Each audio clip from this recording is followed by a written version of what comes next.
क्या आप जानते हैं कि एक बार रावण ने भगवान शिव को प्रसन्न कर उन्हें अपनी लंका ले जाने का दुस्साहस किया था।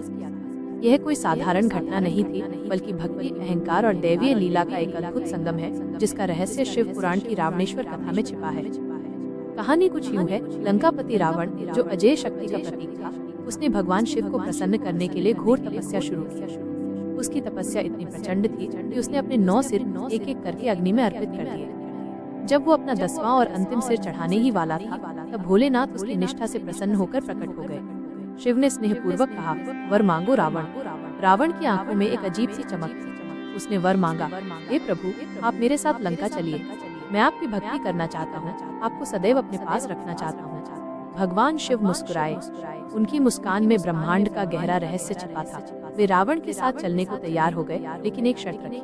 उन्होंने स्वयं को एक शक्तिशाली शिवलिंग के रूप में प्रकट किया और कहा, जहाँ इस शिवलिंग को एक बार भी जमीन पर रखोगे, वहीं मैं स्थिर हो जाऊंगा, फिर वहाँ से कभी नहीं हटूंगा। जब महादेव ने रावण को दिया सबक, रावण अपनी विजय के अहंकार में चूर शिवलिंग को लेकर लंका की ओर चला। रास्ते में जब वो गोकर्ण यानी आज के कर्नाटक पहुंचा, तो उसे तीव्र लघु शंका लगी। वो नहीं चाहता था कि शिवलिंग को जमीन पर रखे, पर कोई और विकल्प न देख उसने पास खड़े एक साधारण चरवाहे को शिवलिंग थमा दिया। लेकिन ये कोई साधारण चरवाहा नहीं था। यह स्वयं भगवान विष्णु का एक अवतार थे, जो शिव की लीला को पूर्ण करने आए थे। चरवाहे ने कुछ देर बाद शिवलिंग को भारी पाकर जमीन पर रख दिया, और जैसे ही शिवलिंग ने धरती का स्पर्श किया, वो वहीं स्थिर हो गया। रावण अपनी लघु शंका से लौटकर आया और क्रोधित हो उठा। उसने अपनी सारी शक्ति लगा दी, पूरे बल से शिवलिंग को उठाने का प्रयास किया, लेकिन महादेव टस से मस नहीं हुए। वे वहीं अचल स्थापित हो गए। आज भी वो स्थान रावणेश्वर महादेव के नाम से जाना जाता है। यह कथा हमें एक गहरा सबक सिखाती है।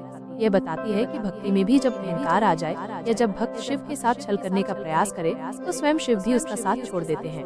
रावण कितना भी बड़ा भक्त क्यों न रहा हो, शिव के साथ छल नहीं चलता। हर हर महादेव। रावण भी शिव भक्त था, पर शिव के साथ छल नहीं चलता।